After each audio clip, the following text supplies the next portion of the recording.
अस्सलाम वालेकुम नाजरीन, आप देख रहे हैं कश्मीर क्राउन और मैं शाहिद इमरान। आपको बता दें कि हिंद चीन तनाव के बीच इस वक्त दोनों जो मुल्क हैं वो मीटिंग्स का सिलसिला भी कर रहे हैं और सरहदों पर भी कशीदगी का माहौल जो है वो जारी है। हम इस प्रोग्राम के दौरान ये कोशिश करेंगे आज कि अपने नुमाइंदे से भी बात करें जो इस वक्त लेह से हमें तफसीलात से आगाह कराएंगे। जामिन पीरजादा हमारे साथ मौजूद होंगे, लेकिन उससे पहले आपको बता दें कि हमारे साथ चंद मेहमान भी हैं। कांग्रेस के नेता जो हैं सलमान निज़ामी वो भी हमारे साथ मौजूद हैं। इरफान हफीज़ लोन मारूफ वकील भी हैं और साथ ही साथ ब्रिगेडियर अनिल गुप्ता जी हमारे साथ मौजूद हैं। अनिल गुप्ता जी, सबसे पहले मैं आपसे जानना चाहूँगा, पिछले प्रोग्राम में आपने हमारे साथ गुफ्तगू की थी, आपने कहा था कि चाइना की दुखती रग जो है वो हमारे पास है, तो क्या उस रग को अब दबाने की जरूरत नहीं, आपको नहीं लग रहा है? बिल्कुल, जिस प्रकार चाइना ने धोखाधड़ी की है, जिस प्रकार चीनी सैनिकों ने एयरपोर्ट तक किया है, अब कुछ नहीं बचा है। चीन अब बहुत ज्यादा एक्सपोज हो चुका है। चीन जो अपने आप को एक बहुत बड़ा बुली मानता है वो से अब पर है और इस वक्त जरूरत यही है कि चीन को हर तरफ से घेरा जाए। और जो आप दुखती रग की बात कर रहे हैं, हमारे पास है और हम उसको छोड़ेंगे नहीं। लेकिन ब्रिगेडियर साहब, प्राइम मिनिस्टर ने यह कहा कि प्रोवोकेशन अगर चीन ने की तो हम उसका जवाब देंगे। आपको नहीं लग रहा है कि 20 जो सिपाही है अफवाज हिंदुस्तान के, तो आपको नहीं लग रहा है ये सबसे बड़ी प्रोवोकेशन है? क्या आप इसे प्रोवोकेशन नहीं मान रहे हैं? मंत्री ने ये भी कहा जो हमें उसको छोड़ेंगे नहीं, तो आप ये भी पड़ेगा छोड़ेंगे नहीं। और प्रोवोकेशन 20 की बात मत कीजिए, अब बात कीजिए वो 40 लोगों को ऊपर खाता उनको किस प्रकार मारा है हैंड टू हैंड कॉम्बैट में, उसका जिक्र कीजिए। देश को उसके ऊपर फक्र होना चाहिए। जी। अरे शहीद है, लेकिन उनकी शहादत नहीं है। उन्होंने शहादत देते देते दुश्मन पे 40 फौजियों को जो कि तैयार होकर आए थे, जो कि अपने साथ मैं कहूंगा वार्ड वायर से बने हुए पोल्स और बैट्स दस्ताने क्या क्या नहीं लेके आए थे, वो सब होने के बावजूद भी उनको वो मार दी तो कभी जिंदगी भर भूलेंगे नहीं। ब्रिगेडियर साहब हमारे साथ इरफान हफीज लोन साहब, क्या आप ब्रिगेडियर साहब के साथ इत्तेफाक करते हैं? इरफान हफीज लोन साहब, तो क्या आपको नहीं लग रहा है कि इस वक्त जो तनाव बॉर्डर्स पे है उसको कम करने की जरूरत है? इरफान हफीज लोन साहब देखिए शाहिद साहब, सबसे पहले माय कंडोलेंसेस टू बेरीविट फैमिली। हम ऊपर वाले से दुआ करते हैं कि जो परिवार है उनको ये सदमा सहने का अल्लाह ताला तौफीक दे, सब्र दे। देखिए जो ब्रिगेडियर गुप्ता साहब है, मैं यही कहना चाहूंगा कि जो भी इस वक्त हालात है उस पे अगर कोई सवाल पूछता है तो ये उससे देश विरोधी बात कहते हैं कि भाई ये देश विरोधी है। मैं गुप्ता साहब के साथ डिबेट में था तो इन्होंने कहा भाई ये इधर दूसरे पड़ोसी देश की भाषा बोलता है। देखिए मैं सबसे पहले शाहिद साहब, अभी आप देख रहे हैं कि प्रधानमंत्री जो है भारत के मोदी साहब पूरे ये बहुत ज्यादा घूमते रहे विदेश यात्राओं पे और उसमें यही कहना था कि हमारी जो डिप्लोमेसी है उस पर हम विजय प्राप्त करेंगे। आज की डेट में आप देख रहे हैं कि किस तरीके से नेपाल ने, जो कि हिंदुस्तान का ऑल वेदर फ्रेंड था, उन्होंने एक कानून लाया, मैप जो है नेपाल का उसे तरमीम करके और उसे दोनों हाउस में पास करके कानून लाया और हिंदुस्तान की भूमि को अपनी भूमि बनाई। आप समझिए मेरी बात, नेपाल जो हमेशा हिंदुस्तान का दोस्त था, और उसके बाद आप देखिए बांग्लादेश, उसके बाद आप चीन देखिए, उसके बाद पाकिस्तान देखिए, और वर्ल्ड सतह पे आप देखिए यूनाइटेड स्टेट में एक कमीशन है जो इस पे माइनॉरिटीज पे काम करता। उन्होंने हाल ही में कुछ महीने पहले रिकमेंड किया कि हिंदुस्तान को ब्लैक लिस्ट में ऐड किया जाए कि माइनॉरिटीज के साथ वहां जाति होती है। बांग्लादेश नासर है। आप मैं मुकम्मल कर रहा हूँ। क्या कर रहे हैं, क्या बात बोल रहा है? ये आदत है बात को घुमाना। हम बात कर रहे हैं इंडो चाइना रिलेशंस की। आप बातचीत से आपने मेरे को बोला कि इंडो चाइना रिलेशन की बात हो रही है और ये कहाँ घुमाती है बात लेके जा रहा है? ये इंडो चाइना रिलेशन की बात कर रहा है। ये क्या कर रहा है? इसकी आदत है ये, तभी तो मैं कहता हूँ देशद्रोही है। नहीं देशद्रोही नंबर 1 है। होने की बात क्या है? हम कहते हैं कि अगर नहीं ब्रिगेड साहब आराम से, शायद मुझे मौका दीजिए। ब्रिगेड साहब बिल्कुल मैं आपको मौका दे रहा हूँ। इरफान हफीज लोन साहब एक मिनट, इरफान हफीज लोन साहब एक मिनट। ब्रिगेड साहब बिल्कुल जीरो है। ये बात कर रहा है नेपाल की जो सीखना पड़ेगा, ये नेपाल की बात कर रहा है। नेपाल रिलेशन खराब करने का जिम्मेवार कौन है? नेपाल रिलेशन खराब करने का जिम्मेवार कांग्रेस है। जब राजीव गांधी ने नेपाल का 3 महीने तक रोक लगा के रखा था, तब से ब्रिगेड साहब एक मिनट, ब्रिगेड साहब एक मिनट, क्या मतलब है? गुप्ता साहब एक मिनट, ये नहीं है कि हमने ब्रिगेड साहब एक मिनट, इरफान हफीज लोन साहब एक मिनट, प्लीज। ये वो मीडिया नहीं है, प्लीज, हम बहुत कोलैबोरेट कर रहे हैं। ब्रिगेड साहब आप बीजेपी की बात भी मत करिए, कांग्रेस के खिलाफ भी मत बोलिए। ये बताइए हमें, कांग्रेस की बात नहीं कर रहा हूं, हकीकत बयान कर रहा हूं। देखिए ये खराब बात है। जी आप सुनिए मेरी बात। क्या आपको नहीं लग रहा है कि आपने मुझसे सवाल पूछा था, मैं क्या मुकम्मल कर सकता हूं? नहीं बिल्कुल, एक मिनट इरफान हफीज लोन साहब, मैं आप ही का सवाल दोहरा रहा हूं। ब्रिगेडर साहब बड़े शांति से आप जवाब दीजिए। क्या आपको नहीं लग रहा है कि पड़ोसियों के साथ रिश्ते सुधारने की जरूरत है, वक्त की जरूरत है इस वक्त? क्या आपको नहीं लग रहा है ब्रिगेडर साहब पड़ोसियों के साथ रिश्ते खराब हो रहे हैं? जी नहीं, ऐसी बात नहीं है। आप देखिए मालदीव जो कि पहले चीन के साथ था, आज हमारे साथ है। देखिए रिलेशन जो आसपास के जो पड़ोस के देश हैं, इनके साथ रिश्ते पर्सनैलिटी ओरिएंटेड होते हैं। ये लोग, इनके जो लॉन्ग टर्म नीति है वो सिर्फ उसी के ऊपर है जो वहां पे नेता होता है वो किसके साथ डीलिंग पे है। अब श्रीलंका देख लीजिए, श्रीलंका कल तक चीन के साथ था, लेकिन अब जो नए प्रधानमंत्री वहां पर आए हैं, उन्होंने देखा कि किस प्रकार चीन ने उनकी जमीन हड़प ली है, उनकी बंदरगाह हड़प ली है। वो फिर भारत के पास आके known to be anti Indian, लेकिन फिर भी उन्होंने रियलाइज किया कि भारत से बेहतर दोस्त नहीं है। तो ये कह देना कि हमारे रिलेशन खराब हो रहे हैं, नेपाल के साथ जो रिलेशन खराब हुए हैं वो भी मोमेंटरली है। हमने कहा है कि हम बातचीत के साथ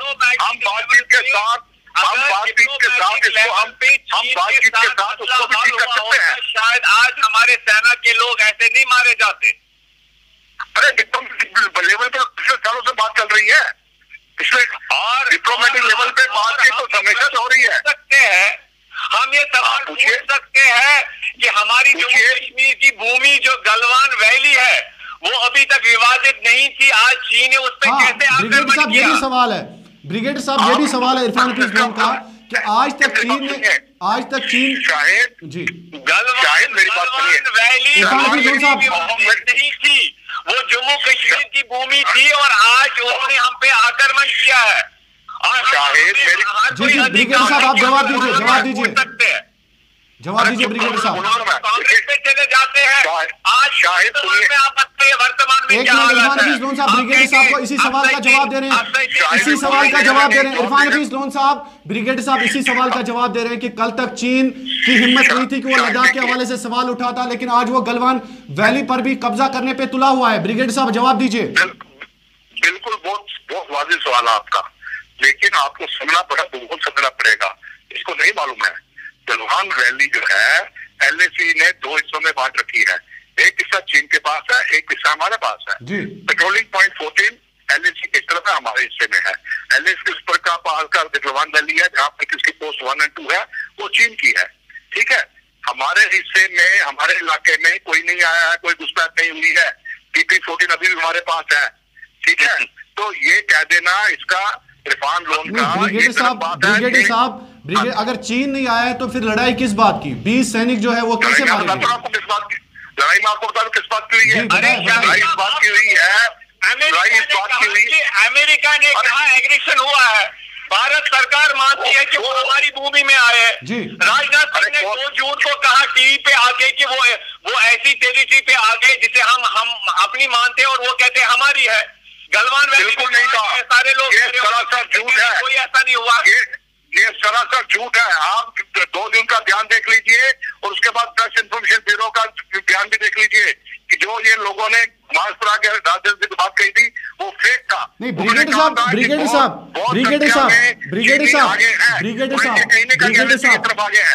साहब चीन से हमें डरने की जरूरत बिल्कुल भी नहीं है। चीन को ओपनली बता दीजिए, अगर उन्होंने हमारा लैंड ग्रैब किया है लद्दाख में, तो उनको ओपनली बता दीजिए आपने हमारी जो जमीन है उस पर कब्जा किया है। डरने की जरूरत नहीं है चीन से।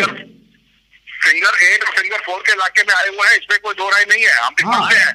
लेकिन 4 और फिंगर 8 की बात नहीं है। गलवान वैली फिंगर 4 और फिंगर 8 में नहीं है। वो तो अरे गलवान की मैं बात कर रहा हूँ, तुम मुझसे ज्यादा नहीं जानते हो। अरे मैं आपको रिस्पेक्ट करता हूँ, कभी गए वहां पर? I differ with you. Have you gone there? You don't know with you.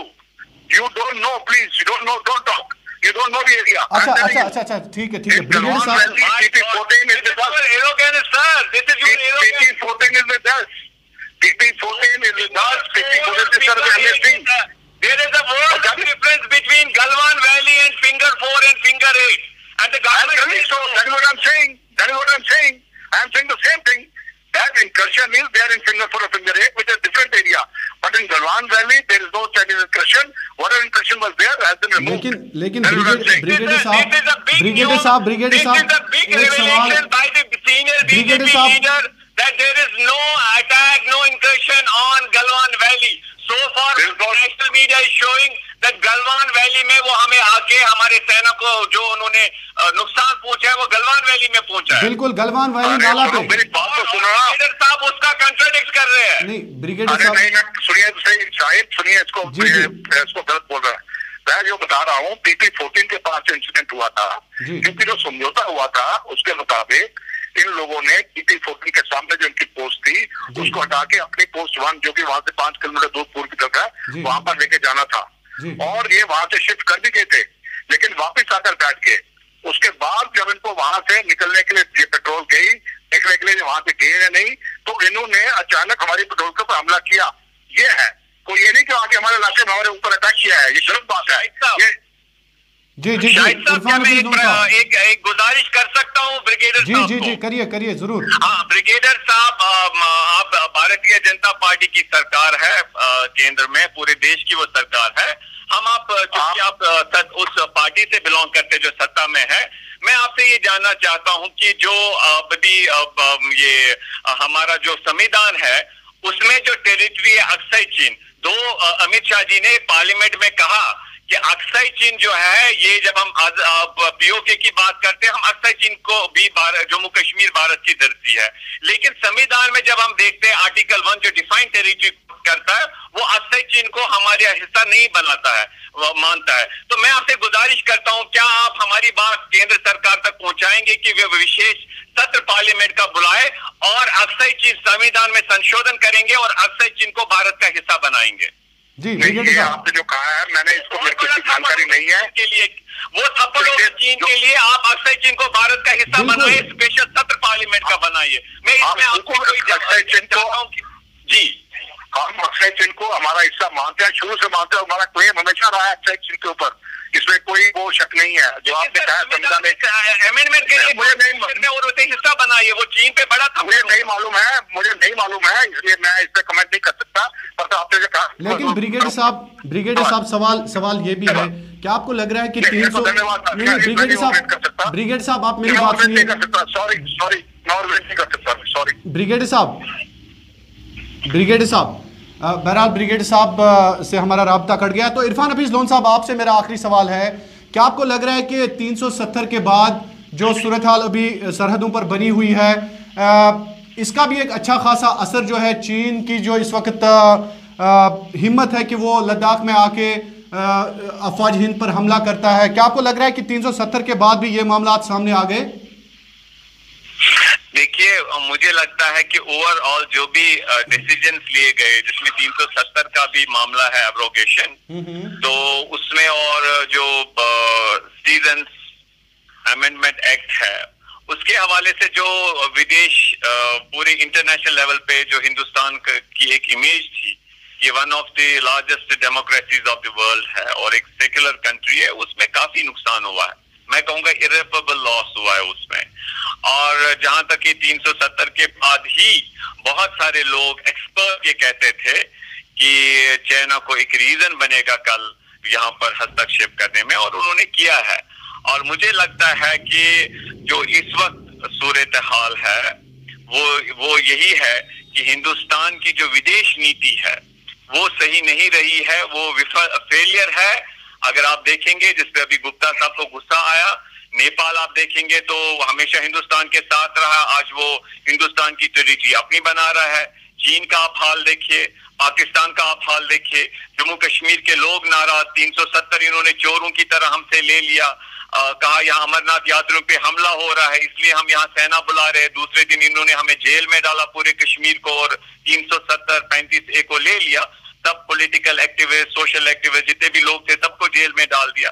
तो मुझे ओवरऑल लगता है कि जो सरकार है इनका एक बहुत बड़ा फेलियर है। और आज की डेट में भी आप देखिए बहुत कंट्राडिक्शन इनकी उसमें आ रहा है। ब्रिगेडियर साहब कुछ और बात कर रहे हैं, सरकार का कुछ और कह रहा है। इरफान हफीज लोन साहब, हम एक छोटे से वक्फे के लिए जा रहे हैं, उसके बाद आपसे हम मजीद गुफ्तगू जारी रखेंगे। एक और एक्सपर्ट हमारे साथ जुड़ रहे हैं, तो नाज़रीन मिलते हैं एक छोटे से वक्फे के बाद। हुकूक की बहस बहुत हो चुकी है, तकरीर से तकदीर नहीं बदलती, तज्जिए कभी अवाम की ज़रूरतें पूरी नहीं करते, वादे बहुत हो चुके हैं। भूख, जुल्म, गरीबी, बेबसी और लाचारी बहुत हो चुका है। हमें बनना है अपना चारगर, अपनी नस्लों का मुहाफिज और रहबर, जुल्म के ज़ाबितों के खिलाफ और जब्र के राबितों के खिलाफ। आपकी आवाज़ में आवाज़ मिलाकर हम शोर बर्पा करना चाहते हैं, डर के खिलाफ, खाक में मिले ख्वाबों के खिलाफ। ये सहाफ़त ही नहीं बल्कि इबादत है। आइए सब मिलकर इस तहरीक को तक़वियत देते हैं। Kashmir crown, journalism for change. वक्फे के बाद एक मरतबा फिर आपका खैर मकदम है। आज हम बात कर रहे हैं हिंद चीन सरहदी तनाव के हवाले से, जिसमें लगभग 20 जो अफवाज हिंदुस्तान के सिपाही हैं वो मारे गए। गलवान जो नाला है वहाँ पर ये झड़प हुई। 15 जून को ये झड़प हुई, जहाँ पर लगभग 20 जो भारतीय अफवाज के सिपाही हैं वो मारे गए हैं।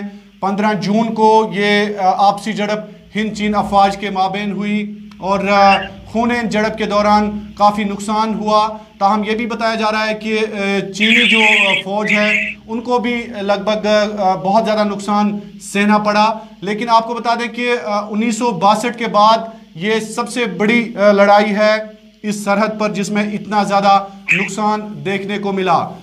इस वक्त जो तनाव है वो गलवान वैली के साथ साथ दौलत बेग, दिपसांग और चसूल जैसे इलाके हैं वहाँ पर जारी है। और साथ ही साथ कई एक इलाकों में मोबाइल फ़ोन जो हैं वो बंद कर दिए गए हैं और कई एक जो LIC के नज़दीक, लाइन ऑफ एक्चुअल कंट्रोल के नज़दीक रिहायशी इलाके हैं उनको वहाँ से सेफर प्लेसेस की तरफ मुंतकिल किया गया है। श्रीनगर लेह रोड को भी बताया जाता है बंद कर दिया गया है, लेकिन रिपोर्ट्स ये भी हैं, SSP गांदरबल का कहना है कि पेंडेमिक की वजह से इस रोड को बंद कर दिया गया है। बहरहाल हमारे साथ इरफान हफीज़ लोन के साथ सलमान निज़ामी साहब भी मौजूद हैं इस वक्त, लेकिन उससे पहले मैं अपडेट ले लूँगा अपने रिपोर्टर इस वक्त जामिन पीरज़ादा लेह से हमारे साथ जुड़े हैं, लेह रोड पर इस वक्त मौजूद हैं। जामिन, सबसे पहले हमें अपडेट कराइएगा, आप इस वक्त लेह में मौजूद हैं, क्या ताज़ा तरीन सूरत हाल है? जी शाहिद, आपको बताते चले मैं इस वक्त मौजूद हूँ जो शाहरा है जो लद्दाख की तरह जाता है। यहाँ पे जो है मीडिया को आगे जाने की इजाज़त नहीं है। मैं इस वक्त बराबर गगनगेर के गांदरबल जो इलाका है उधर ही मौजूद हूँ, क्योंकि आगे जो है मीडिया को इजाज़त नहीं है। कल भी जो है SSP गांदरबल तरफ से एक हिदायत आई थी कि पेंडेमिक की वजह से, कोविड-19 की वजह से जो है इसलिए आगे जाने की मीडिया को इजाज़त नहीं है।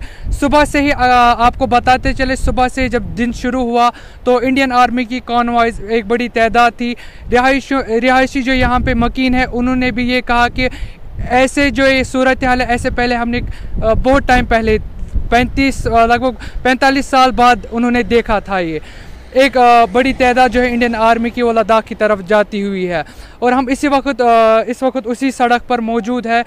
कुल मिलाकर जो हालात है इस वक्त हमारे पास जो रिपोर्ट्स आते हैं लद्दाख से तशवीशनाक है। और सुबह से ही जो है इंडियन आर्मी और चाइना की जो आर्मी है दोनों के बीच बातचीत भी जारी थी सुबह से। तो उस हवाले से जैसे कि पहले हमारे पास 15 को रिपोर्ट आई थी कि 3 अफवाद जो है इंडियन आर्मी के जाम बहक हुए, फिर उसके बाद 20 की फहरिस्त जारी की गई इंडियन आर्मी की तरफ से, और इंडियन आर्मी की ऑफिशियल्स की तरफ से भी अभी तक कोई बयान बड़ा अभी तक नहीं आया है। इसका मतलब यह है कि कुछ ऐसा मीडिया को जैसे कि कल व्रेथ लेइंग सेरेमनी भी कल लद्दाख में हुई थी, उससे भी मीडिया को कल दूर रखा गया। यहाँ तक कि डीडी नेशनल को भी है उस व्रेथ लेइंग सेरेमनी से उसको दूर रखा गया। ऐसे ही जो इस वक्त जो हालात है कुल मिलाकर तशवीशनाक है। अब ये देखना होगा कि कल जो वज़ीर आज़म नरेंद्र मोदी की तरफ से भी जो कल बताया गया कि जो 20 सैनिक जो है जो गलवान वैली में जो है जो मार गिराए चाइना अफवाज की तरफ से, अभी देखना होगा कि इंडिया का इस पर क्या ये होगा नतीजा, वो आगे देखने में होगा। जी सर, जी शाहिद। तो जामिन ये भी बता दीजिएगा मुझे कि इस वक्त जो है आप बता रहे हैं कि आर्मी कॉन्वॉय जो है वहाँ पे बड़ी तादाद में उनको लिया जा रहा है बॉर्डर्स की तरफ, तो क्या हिंदुस्तान की जानिब से जो मीटिंग्स का भी सिलसिला शुरू किया गया है चीनी अफवाज के साथ, तो आप वहाँ से क्या पिक कर रहे हैं कि क्या कुछ होने वाला है? जी शाहिद, अगर हम बताते चले कल से जो सिलसिला है, जो चाहे हम न्यू दिल्ली की बात करें वहाँ से लेकर गलवान वैली तक जो है मीटिंगों का सिलसिला जारी है। मगर अभी तक हमारे पास ये खबर भी आती है कि जो रिहायशी वहाँ के गलवान वैली के जो गांव है उनको भी सेफर प्लेसेस पे उनको मुंतकिल किया गया। और ये भी अभी तक हमारे सूत्रों से ये जानकारी आई कि जो बॉर्डर एरियाज़ है वहाँ पर जो फ़ोन की खदमात भी जो है वो बंद कर दी गई है। अभी तक लोगों के जहन में ये है कि कुछ ऐसा उसको हम मतलब प्रेडिक्ट नहीं कर सकते, क्योंकि मीडिया को इस वक्त जो जानकारी है बहुत ही मुश्किल से मिल रही है। इस वक्त छोटी छोटी जानकारी भी है बहुत ही मुश्किल से हमें इकट्ठा हो रही है। जी शाहिद, आपका बहुत बहुत शुक्रिया जामिन पीरजादा इस तफसील के लिए, आपने हमें ले रोड से तफसीलात से आगाह किया। बहुत बहुत शुक्रिया आपका जामिन पीरजादा। तो सलमान निज़ामी साहब, आपके पास मैं नोटना चाहूँगा, आप मुझे बता दीजिए कुल जमाती मीटिंग भी हो रही है, साथ ही साथ बीजिंग से लेकर न्यू दिल्ली तक जो नई डेवलपमेंट्स हो रही है, आप किस नजर से देख रहे हैं इसको? देखिए, अभी एक साथी भाजपा का था, उसने कहा श्रीलंका की बात करें ऐसे। मैं तो कहता हूं कि तो उधर इधर की बात ना कर, ये बता कि कारवां किसने लूटा। हमें अपने घर को पहले देखना है कि चाइना जो 50 दिन से दावा कर रहा था कि 10,000 से ज्यादा सैनिक जो है उनके गलवान वैली में कब्जा जमाए हैं, और 50 दिन से पूरी अपोजिशन ने सवाल पूछने की कोशिश की भाजपा सरकार से, ये बोलने की कि आप बताइए कि वहां क्या चल रहा है। लेकिन फिर आपने देखा 2 दिन पहले जो हादसा हुआ जिसमें 20 हिंदुस्तानी फौजी जो है मारे गए, और अभी भी कुछ बहुत क्रिटिकल है। और दूसरा, नेपाल जो इरफान साहब ने जिक्र किया, नेपाल ने भी आज रेजोल्यूशन पेश किया है। वहां से आप देखिए, जब से 370 हटा है, जो चिल्ला चिल्ला के दावे भाजपा की सरकार करती थी, ये नेता करते थे, कई डिबेट्स में हमें कहा गया कि 370 हटने के बाद जो मिलिटेंसी है कश्मीर में वो खत्म हो जाएगी, और 370 हटने के बाद जो है लद्दाख हो, कश्मीर हो, जम्मू हो, वहां आबाद होगा और माहौल ठीक होगा। अब आप देखिए 370 के हटने के बाद मिलिटेंसी में किस तरीके से राइज हुआ है। ये सिर्फ चाइना की बात नहीं है, आप देखिए पाकिस्तान की तरफ से एलओसी में 2 दिन पहले ही 2 सैनिक शहीद हुए, वहां भी क्रॉस बॉर्डर फायरिंग चल रही है, वहां से नेपाल है, वहां से चाइना है। और जो लोग दावा करते थे, जो प्रधानमंत्री दावा करते थे कि चाइना को लाल आंखें दिखानी चाहिए, 56 इंच का सीना, हमने नहीं बोला, ये तो प्रधानमंत्री ने बोला कि चाइना को लाल आंखें दिखाएंगे। आज क्यों प्रधानमंत्री 50 दिन से खामोश है? आज क्यों नहीं सर्जिकल स्ट्राइक चाइना पे की जाती है? आज क्यों नहीं सर्जिकल स्ट्राइक नेपाल पे की जाती है? जब नेपाल ने हमला किया बिहार के बॉर्डर में, एक सिविलियन की मौत हुई, आज 20 सैनिक शहीद होते हैं गलवान में, और इसके बावजूद आज वहां का स्टेटमेंट आया है होम मिनिस्ट्री का, चाइना का, उसने कहा है कि चाइना क्लेम अभी भी करता है गलवान वैली पे। अभी भी जो मीडिया ने दिखाया कि गलवान से वो निकल चुके हैं, लेकिन चाइना ने अभी आप देखिए कि चाइना का स्टेटमेंट आया है कि हम 1 इंच भी पीछे नहीं हटेंगे चाहे कुछ भी हो जाए। तो इनके दावे जो है बेबुनियाद साबित हुए, और ये सीरियस नहीं है। अब इन्होंने ऑल पार्टी मीटिंग बुलाई है, वो भी 2 दिन के बाद है, क्यों लगे? जब सिचुएशन थी, जब पूरी मीडिया चाहे नेशनल हो इंटरनेशनल हो, जब मीडिया में रिपोर्ट हुआ, आपके चैनल पे आया कि 10,000 फौजी गलवान वैली में है, तो होम मिनिस्टर हमारे जो है उनको लद्दाख जाना चाहिए कि बिहार की इलेक्शन की रैली को संबोधित करना चाहिए। तो ये नॉन सीरियसनेस दिखती है सेंट्रल गवर्नमेंट की। और सबसे बड़ा, एक आखिरी में बात बोलूं, सबसे बड़ा सवाल जो आज हमने उठाया है वो ये है कि आपको मालूम था कि चाइना जो है आपके 30 किलोमीटर पे कब्जा जमाए हुए है, आपको मालूम है कि एक क्लैश हो चुका है, फिर आपने क्यों अपनी सेना को अनआर्म्ड वहां भेजा गलवान वैली में? कोई भी बंदूक उनके पास नहीं थी और उनको अगर मौत का सामना करना पड़ा वो पत्थरों और लाठियों की वजह से सामना करना पड़ा। ये किसका फेलियर है? ये सरकार है या कोई है जिसने डिक्टेट किया उन फौजियों को जो शहीद हो गए कि वहां बिना किसी आर्म्स के, बिना बंदूक के, बिना वेपन्स के आप वहां जाइए? और ये रिस्क पे आज जिम्मेदार कौन है उन मौतों का जो आज सैनिक शहीद हुए? ये बहुत बड़ा सवाल। बिल्कुल इरफान हफीज लोन साहब, इसी सवाल को आगे लेते हुए आपसे मैं जानना चाहूंगा, चूंकि हम पे बिल्कुल भी जंगी जुनून जो है वो सवार नहीं है, लेकिन आपको क्या लगता है कि आगे क्या होने वाला है? जो ये आमना सामना है इस वक्त हिंदी चीन अफवाज का, तो आप कहां से इसको ले जा रहे हैं और कहां देखते हैं इसको आगे? जी इरफान हफीज लोन साहब। जी, हम तो दुआ करते हैं कि मसला बातचीत से हल हो जाए, लेकिन जो सूरत हाल बन रहा है, जैसे निजामी साहब ने सही बात बोली कि चाइना क्लेम कर रहा है कि गलवान वैली के बारे में कि हम उधर से वापस नहीं निकलेंगे। और जितने भी मैंने अभी तक डिफेंस एक्सपर्ट, डिप्लोमेट्स को सुना, रिसर्च थोड़ी सी की, उसमें उन सबका ये मानना है कि जो डिस्प्यूटेड थी वो कहते हमारी टेरिटरी है, ये कह रहे थे हमारी टेरिटरी, बहुत पहले से कुछ बहुत सी जगह है ऐसी, लेकिन उन जगहों में आज की कल की डेट तक गलवान वैली शामिल नहीं थी। आप समझ रहे? बिल्कुल बिल्कुल। हाँ, वो जो विवादित जगह है वो कुछ और थे। गलवान वैली जम्मू कश्मीर का हिस्सा था। हिंदुस्तान पूरा कहता था ये हमारी टेरिटरी, इस पे कोई डिस्प्यूट नहीं है, और चाइना ने भी इसे रिकॉग्नाइज किया था। आपने सुना भी होगा, ये गुलाम रसूल गलवान साहब एक है, उनके नाम पे बिल्कुल बिल्कुल बिल्कुल बिल्कुल। तो उसके बाद आज चीन उधर आके आक्रमण करके वहां पर कब्जा जमाए हुए है। और अगर कोई प्रश्न पूछता है कि भाई ये फेलियर कैसे हुआ, इंटेलिजेंस फेलियर है, आपने निहत्थे सेनाओं को कैसे वहां पर रखा कि वो आके उनपे हमला किया और बेचारे वो जांबक हो गए, और बाकी जो वहां पर फेलियर्स है, तो उस पे अगर आप सवाल पूछते हैं तो ये आपको कहते हैं कि भाई आप देश विरोधी हो, एंटी नेशनल हो। तो लेकिन जो आपने सवाल पूछा उसका बैकग्राउंड में, ये मैं बैकग्राउंड इसलिए दे रहा हूं कि ऐसी स्थिति लग रही है कि शायद अभी बहुत सीरियस सिचुएशन है वहां पर, लेकिन फिर भी हम उम्मीद करते हैं कि कोई बातचीत से रास्ता निकल आएगा। लेकिन मैं ये भी मानता हूं कि शायद अगर 370 या हिंदुस्तान की जो फॉरेन पॉलिसी ठीक रही होती, या 370 उन्होंने हटाया नहीं होता और उन्होंने कश्मीर का मसला हल किया होता बातचीत के जरिए अपने और पड़ोसियों के साथ, तो मुझे नहीं लगता है चीन आज जुर्रत करता, साहस करता कि वो यहाँ पर लद्दाख। बिल्कुल बिल्कुल, यही सवाल मैं सलमान निजामी साहब आपसे पूछना चाहूंगा कि आपको लग रहा है कि ये जो सफर रहा from disputed territory to union territory, कहीं ना कहीं फॉरेन पॉलिसी जो है उसका भी फेलियर है? चीन को एक अब चीन क्लेम कर रहा है गलवान वैली पे, जो कि कभी उनका हिस्सा नहीं था। आपको लग रहा है कि ये फेलियर है? देखिए, सबसे बड़ी बात है कि मैंने अभी ट्वीट भी किया कि ये पहली बार है हिंदुस्तान में कि अगर चीन ने ये हमला वहां किया गलवान में, अभी तक किसी भी कंट्री ने इसकी मजम्मत नहीं की। किसी भी कंट्री ने सामने आके ये नहीं बोला कि ये गलत हुआ है।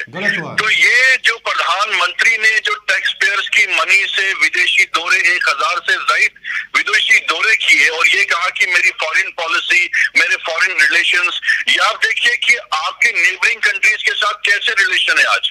आप नेपाल देखिए, आप चाइना देखिए, आज बांग्लादेश आपके सीए जो आपने इम्प्लीमेंट किया उसकी वजह से आपके रिलेशन जो है बांग्लादेश के साथ खराब है, नेपाल के साथ रिलेशन आपके खराब है, चाइना के साथ रिलेशन, और कौन सा मुल्क आज हिंदुस्तान के साथ खड़ा, ये बहुत बड़ा सवाल है कि अभी तक चाइना के खिलाफ किसी भी कंट्री ने मजम्मत नहीं की है कि ये जो एक्शन हुआ है, अब रियलिटी तो सामने आई है। अभी एक भाजपा के नेता कह रहे थे कि 40 फौजी जो है चाइना के हमले मार दिए, अभी तक कोई पुष्टि नहीं हुई है उसकी, और एक चैनल ने वो दिखाया है, वो फेक साबित हुआ है, कोई उसकी बिल्कुल कोई ऑथेंटिकेशन सामने नहीं आई है। तो अभी सबसे बड़ा सवाल है कि आपकी फॉरेन पॉलिसी फेल हो चुकी है। कोई भी मुल्क आपके साथ अभी तक खड़ा ही नहीं हो पाया जिसने कंडेम किया हो कि ये एक्शन जो है गलत है। इवन कि आज यूनाइटेड स्टेट्स का स्टेटमेंट भी आया है कि हम इस पे कोई भी इंटरवीन नहीं करेंगे। जो आपने देखा होगा वहां की सेक्रेटरी ने एक स्टेटमेंट दिया कि इसमें हम जो है मीडिएट नहीं करेंगे और ये हिंदुस्तान और चाइना के बीच में है। अभी तक 2 दिन हो चुके, किसी भी कंट्री ने जो है कंडेम नहीं किया। और दूसरा जो है, अगर आप इसको यूटी लें या 370 लें, और चाइना के काफी पोर्टल्स ने, काफी उन्होंने ये कहा कि 370 के सलमान साहब से ही ये सब कुछ हुआ है। नहीं, बिल्कुल सलमान साहब, सवाल ये भी है कि अभी तक जो तनाव था या सरहद पर कशीदगी थी वो अक्सर हिंदुस्तान और पाकिस्तान के माबैन थी। जम्मू कश्मीर के हवाले से ये 2 मुल्क कहीं ना कहीं एक दूसरे के साथ लड़ते थे, लेकिन सलमान साहब आगे जाके आप कहाँ पे इसको देखते हैं? क्या आपको लग रहा है कि चीन अब आहिस्ता आहिस्ता आहिस्ता आहिस्ता ग्रेजुअली एक हिस्सा बनता जा रहा है फ्यूचर में? देखिए, काफी एक्सपर्ट्स ने ये भी बाज़ाब्ता तौर पे क्लियर किया कि अब सिर्फ पाकिस्तान नहीं बल्कि चाइना भी कश्मीर का एक पार्ट बना है, एक पार्टी बन चुकी है। क्योंकि ये कश्मीर सिर्फ श्रीनगर, बारामूला और कुपवाड़ा नहीं है। आप जम्मू कश्मीर देखिए, जो जम्मू कश्मीर था उसमें लद्दाख भी है उसमें, क्योंकि हम कनेक्टेड हैं। जम्मू के लोग कश्मीर पर डिपेंडेंट है, कश्मीर के लोग जो है जम्मू पर डिपेंडेंट है। लद्दाख जो है, लद्दाख के लोग दिल्ली विंटर्स में नहीं आते हैं एजुकेशन हासिल करने के लिए, दिल्ली नहीं आते, वो जम्मू आते हैं, कश्मीर आते हैं।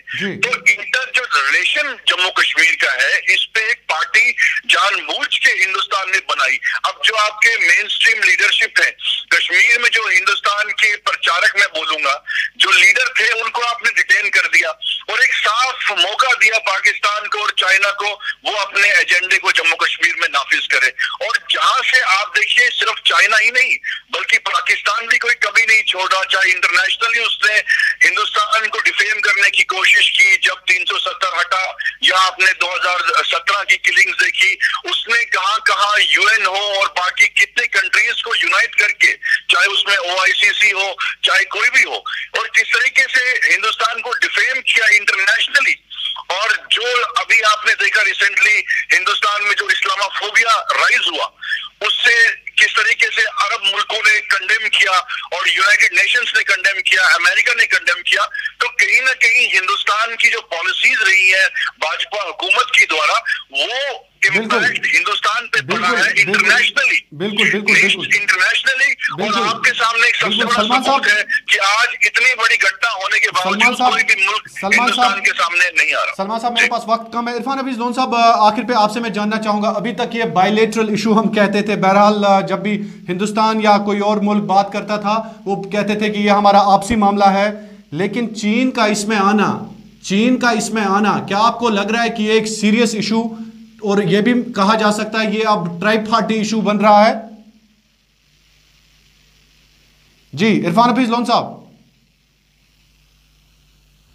बहरहाल इरफान हफीज लोन साहब से हमारा राबता कट गया और बात कर रहे थे कांग्रेस के लीडर सलमान निज़ामी, और प्रोग्राम के आगाज़ में हमने ब्रिगेडियर अनिल गुप्ता जी से भी बात की और जामिन पीरजादा ने भी हमें अपडेट किया लद्दाख की सूरत हाल के हवाले से।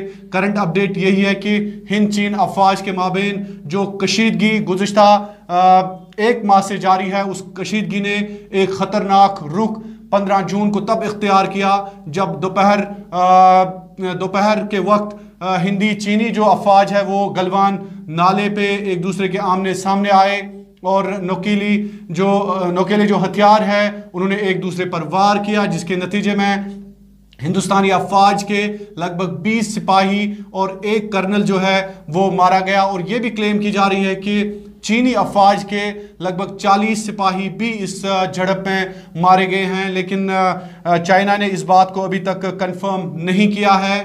बताया यही जा सकता है कि इस सूरत हाल के बीच मीटिंगों और मुलाकातों का सिलसिला भी बीजिंग से लेकर न्यू दिल्ली तक जारी है। अमेरिका ने दोनों मुल्कों से यह दरख्वास्त की है कि वो इस वक्त पेशेंस और इस वक्त मोहतात और एहतियात तरीके से काम लें। ताहम यह भी कहा जा सकता है कि दोनों मुल्क जो हैं आपस में मुलाकातें भी कर रहे हैं, फौजी लेवल पर भी